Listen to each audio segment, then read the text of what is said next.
Do we know exactly what happened to Elliot Blair on January 14th? No. However, we do have more information, and from what we can see, this was definitely not an accident. Elliot's wife, Kimberly, gave her first interview to Good Morning America, as well as her lawyer. Kim states earlier that day they were shaken down by the Mexican police. Basically, they were told that they didn't come to a complete stop, and so they were pulled over.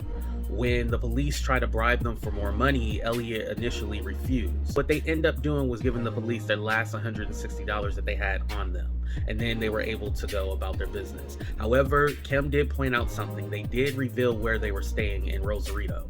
The Blair family had their own pathologist in Los Angeles do an autopsy on Elliot Blair. It was found that he had 40 skull fractures to the back of his head. The autopsy also revealed that there was bruising all over Elliot's body, as well as his knees, forearm, and also on his toe. The autopsy also revealed that possibly he could have got dragged and also had defensive wounds.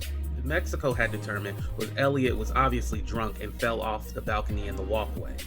So Kim does admit that Elliot did have between 5 to 6 drinks. However, she said that he was not an alcoholic, he wasn't a drunk falling all over, he could handle his liquor. It revealed that Elliot at the time of death did have a blood level of 0.10. Here in the States, it's 0.08 is the legal limit. In Kim's interview, she did give more detail of what happened that night as far as where she was. She was actually sleeping. She remembers before she got into bed, Elliot was taking a shower, and so she went off to sleep. What she remembers next is that the hotel employees were trying to wake her up out of bed, and they had let her know that her husband had fallen. Once she got to the front door, she seen Elliot laid out on the floor. She immediately asked them to call 911 or call for help, but they had stated they had already called someone and he was not alive anymore.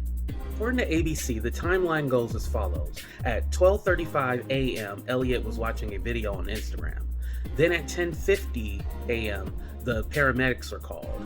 Then about 20 minutes later, they realized that he had no vital signs and he was pronounced dead at that moment. Was his death due to that shakedown that happened with the Mexican police earlier that day when they didn't give them all the money they want and they gave them their last $160? Possibly was too much information shared about where they were staying at and the police could have came back that night and did something to Elliot. We really don't know.